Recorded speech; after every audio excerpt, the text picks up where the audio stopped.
Khan career study channel पर आप लोग का स्वागत है। 12th बायोलॉजी का सेकेंड चैप्टर का पहला भाग अभी आप लोग रिवीजन करेंगे। सेकेंड पार्ट इसके बाद आप लोग को मिलेगा। तो सेकेंड चैप्टर का फर्स्ट नाम जो है पुष्पी पादपों में लैंगिक प्रजनन है। इसका पहला शब्द जो है पुष्प है। पुष्प क्या है, ये क्वेश्चन है। तो पुष्प हम लोग जानते हैं कि शादी विवाह, देवी देवता, शव या किसी अन्य कार्यक्रम में फूलों को लगाया जाता है, चढ़ाया जाता है इत्यादि। लेकिन पुष्प जो है आवृतबीजी पौधों का लैंगिक अंग होता है। जैसे पुष्प में 4 भाग होते हैं, बाह्य दलपुंज, दलपुंज, पुंकेसर, स्त्रीकेसर। सामने पुष्प भी है, इसमें यहाँ लिखा हुआ कि ये बाह्य दलपुंज है, सबसे बाहर होता है और ये हरे रंग का होता है। ये दलपुंज है जो रंगीन होता है, इसमें नर जनन अंग होता है पुंकेसर के नाम से, और स्त्रीकेसर बीचों बीच होता है जो मादा जनन अंग है।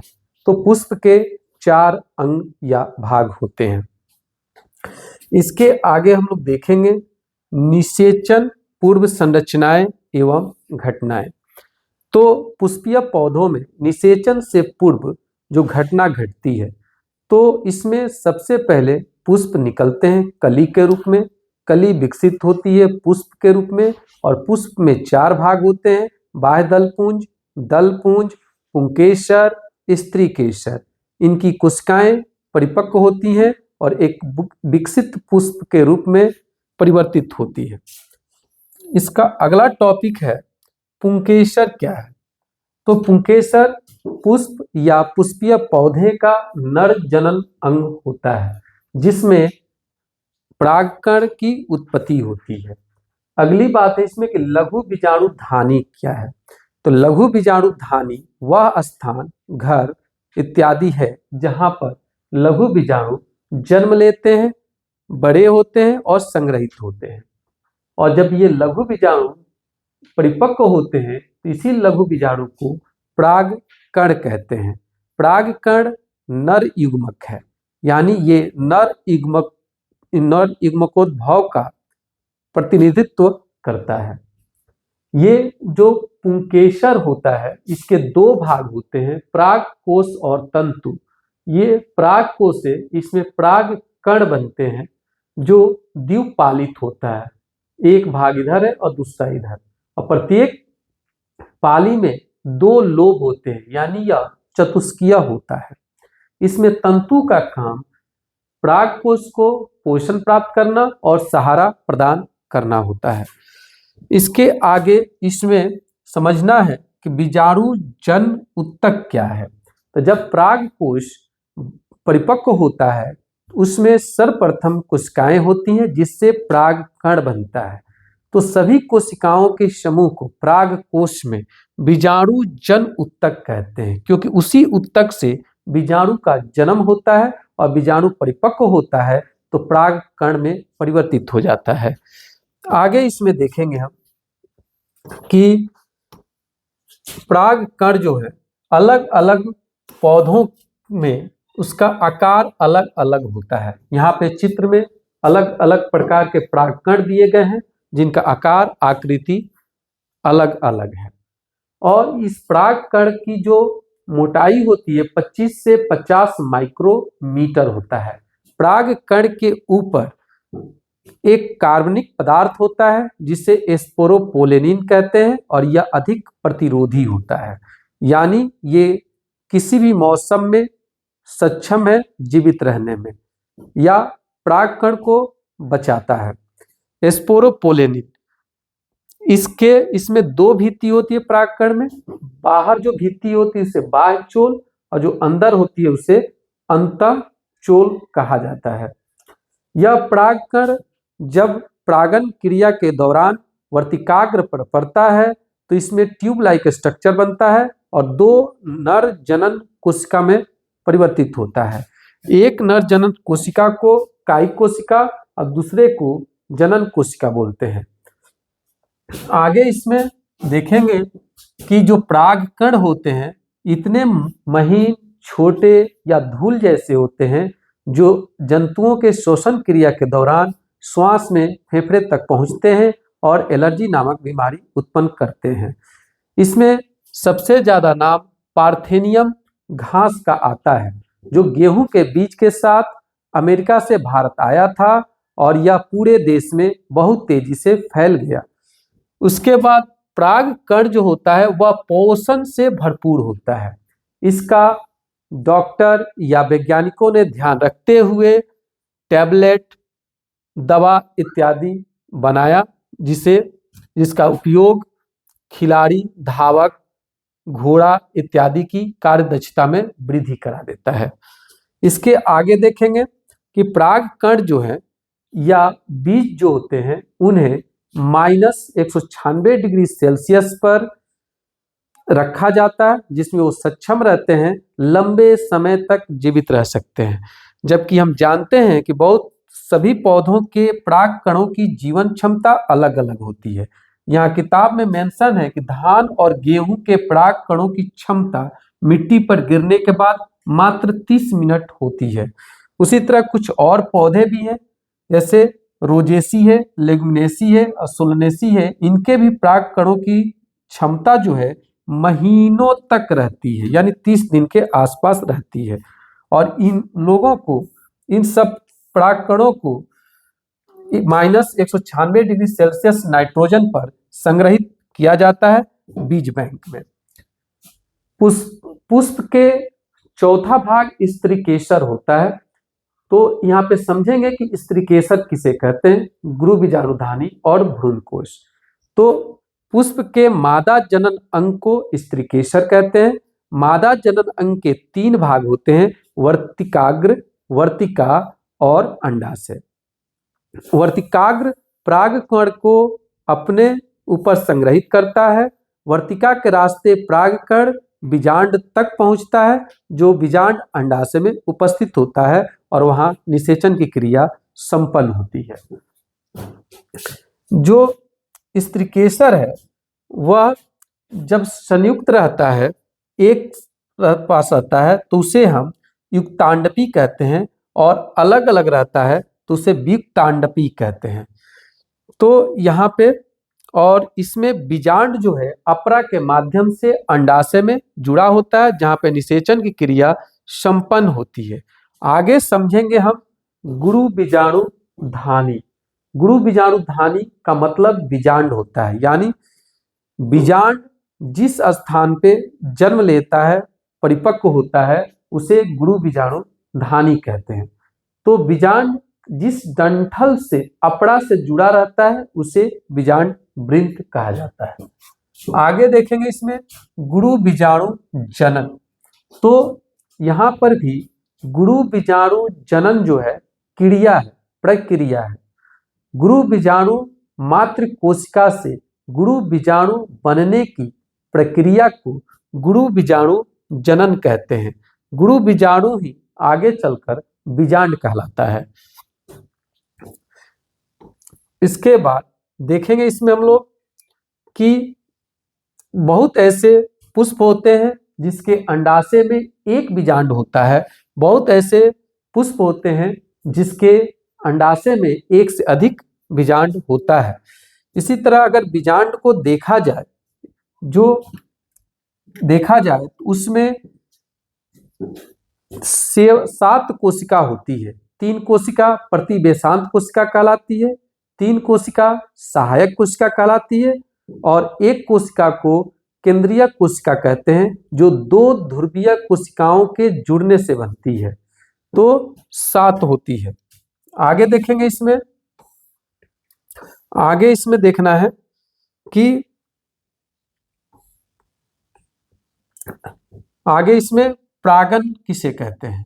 तो परागन पराग कोश से पराग कण का वर्तिकाग्र पर स्थानांतरण परागन कहलाता है। परागन 2 प्रकार का होता है, एक स्वपरागन और दूसरा परपरागन। स्वपरागन किसे कहते हैं, तो एक ही पुष्प के बीच होने वाले परागन को या एक ही पौधे के 2 पुष्पों के बीच होने वाले परागन को स्वपरागन कहते हैं। दूसरा परपरागन, तो इसमें एक ही जाति के दो पौधों के दो पुष्पों के बीच होने वाले परागन को परपरागन कहते हैं। परपरागन के लिए माध्यम की आवश्यकता हो सकती है। इस आधार पर परपरागन भी कई प्रकार के होते हैं, जैसे वायु परागन, जल परागन, जंतु परागन इत्यादि। वायु परागन, वायु के द्वारा संपन्न होने वाले परपरागन को वायु परागन कहते हैं। इसी तरह जल के द्वारा संपन्न होने वाले परागन को जल परागन, कीट के द्वारा संपन्न होने वाले परपरागन को कीट परागन और जंतुओं के द्वारा संपन्न होने वाले परपरागन को जंतु परागन कहते हैं। इसके अलावा भी परपरागन कई और माध्यमों से होता है, जैसे गिलहरी के द्वारा, सांप के द्वारा या बड़े बड़े पक्षियों के द्वारा। आगे इसमें देखेंगे हम परपरागन में ही कि इसमें स्वयुग्मन, कुछ पौधे ऐसे होते हैं जिनमें स्वपरागन भी होता है और परपरागन भी होता है। जैसे यहाँ पे एक पौधा है, इसमें दो तरह के पुष्प निकलते हैं, दो तरह के पुष्प, एक का नाम उन्मिल परागनी पुष्प है और दूसरे का नाम अनुन्मिल्य परागनी पुष्प है। उन्मिल परागनी पुष्प में स्वपरागन भी हो सकता है और परपरागन भी हो सकता है, जबकि अनुन्मिल्य परागनी पुष्प जो होते हैं वह एक आवरण के अंदर ही पुंकेसर और स्त्रीकेसर दोनों अवस्थित होते हैं, अतः उसमें स्वपरागन क्रिया आसानी से संपन्न हो सकती है। आगे बढ़ेंगे हम लोग, आगे देखेंगे यहाँ पे सजात पुष्पी परागन, यानी एक ही जाति के पौधों के पुष्प के बीच, ये एक पुष्प के अंदर भी हो सकता है अगर वह पुष्प द्विलिंगी हो, नहीं तो एक ही पौधे के दो पुष्पों के बीच परागन होता है तो उसे सजात पुष्पी परागन कहलाएगा। इसके बाद हम लोग देखेंगे कि इसमें कुछ पौधों के नाम लिया गया, जैसे हाइड्रीला है, बेलिस्नेरिया है, ये इसमें जल परागन होता है, जो स्टेरा है इसमें जल परागन इत्यादि होता है, ये सब याद रखना होगा।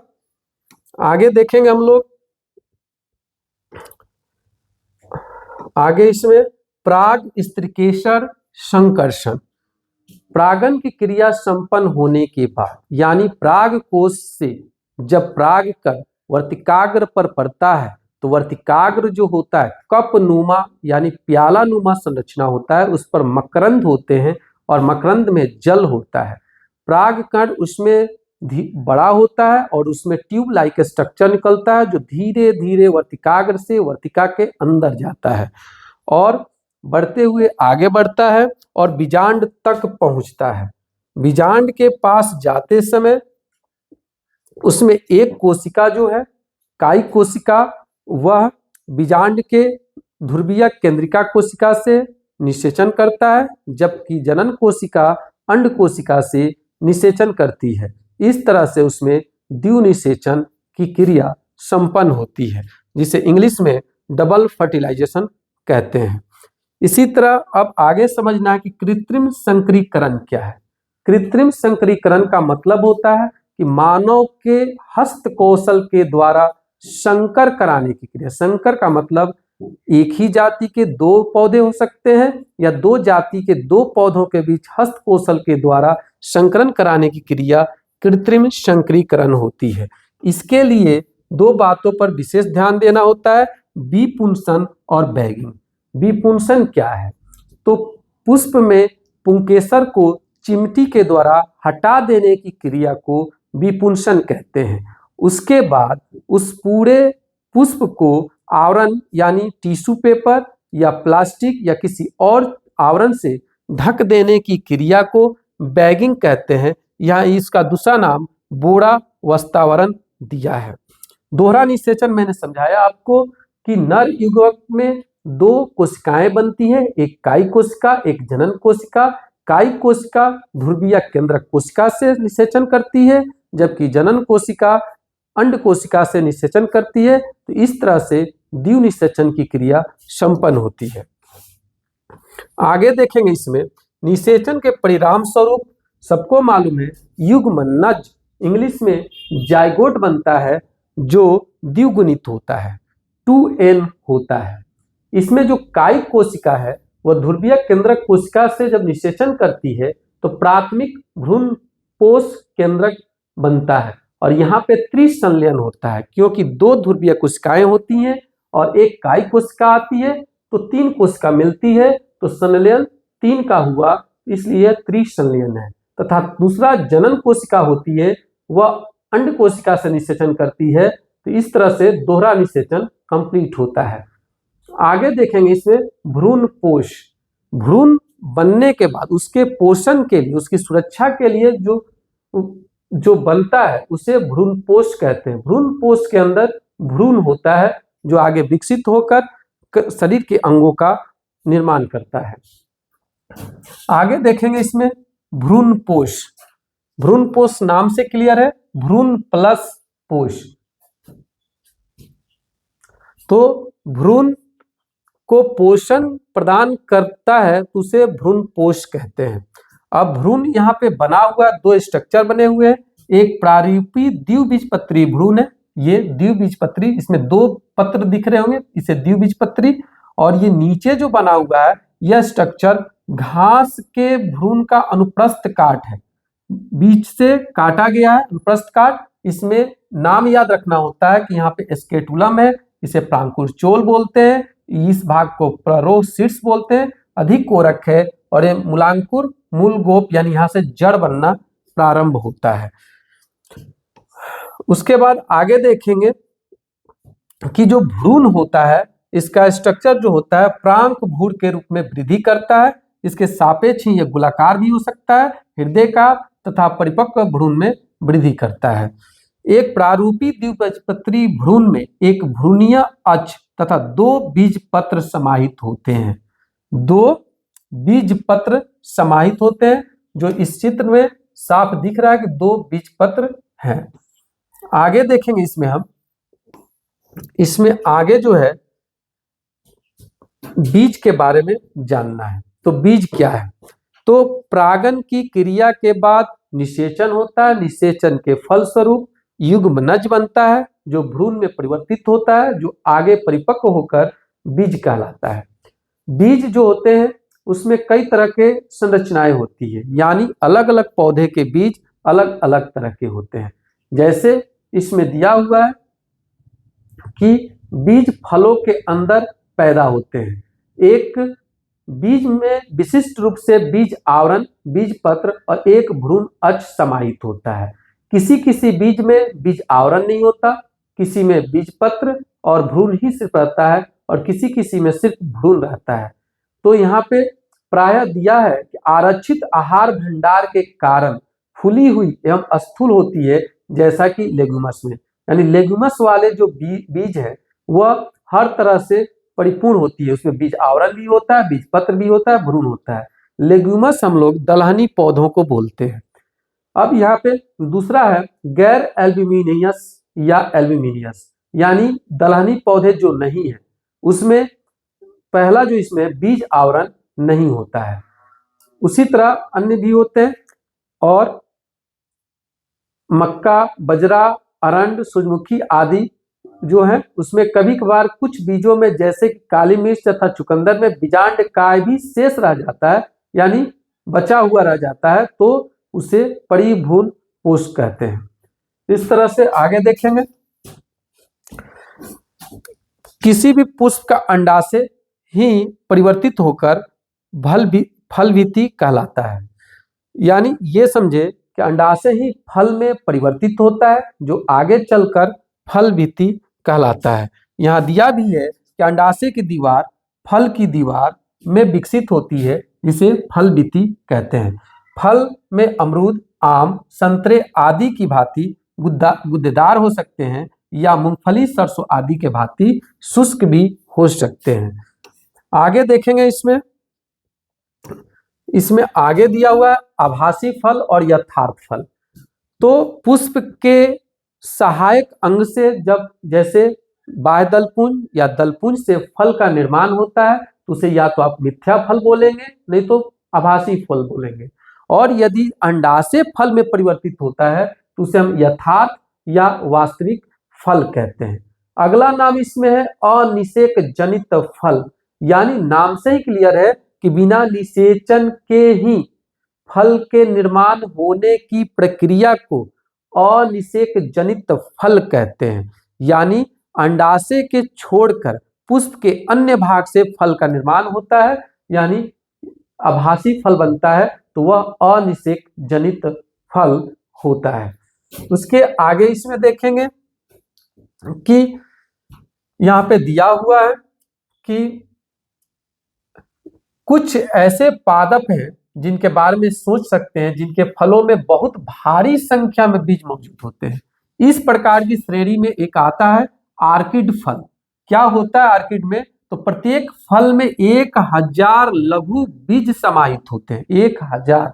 अमरूद के फल में भी बहुत सारे बीज होते हैं, उसी तरह अगर आर्किड में देखें तो इसमें बीजों की संख्या 1000 के आसपास होती है। इसी प्रकार के मामले कुछ परजीवी प्रजाति के फल जैसे कि ओरोबैंकी तथा स्ट्राइगा भी है। कहने का मतलब इसमें भी बीज अधिक संख्या में होते हैं। नेक्स्ट टॉपिक है हम लोग के पास असंजनन। असंजनन एवं बहुभ्रूणता। असंजनन क्लियर है कि नर जनन अंग और मादा जनन अंग के बिना संलयित हुए, बिना मिले ही निषेचन हो जाता है और फल में परिवर्तित हो जाता है। नाम से इतना साफ क्लियर है कि अ का मतलब नहीं, संग का मतलब मिलना और जनन। बिना मिले ही जनन की क्रिया संपन्न होती है और फल में विकसित होता है, तो यह प्रक्रिया असंजनन कहलाती है। बहुभ्रूणता किसी किसी पौधे के पुष्प के बीजांड या बीज में एक से अधिक भ्रूण का निर्माण होता है तो उसे हम बहुभ्रूणता कहते हैं। लिखा भी है एक बीज में एक से अधिक भ्रूण की उपस्थिति को बहुभ्रूणता कहते हैं। संतरे के कुछ बीजों को ले और उन्हें मरोड़े तथा प्रत्येक बीज के भिन्न भिन्न आकार एवं आकृति के तमाम भ्रूणों का अवलोकन कर सकते हैं और देख सकते हैं। आगे देखेंगे इसमें तो इस तरह से हम लोग का जो चैप्टर है बायोलॉजी एनसीईआरटी 12th का सेकेंड चैप्टर रिवीजन के तौर पर समाप्त होता है, जो 2024 के एग्जाम में आपको समझने में और पेपर अच्छे से लिखने में मदद करेगा। इस चैनल को आप लोग लाइक करें, सब्सक्राइब करें। धन्यवाद।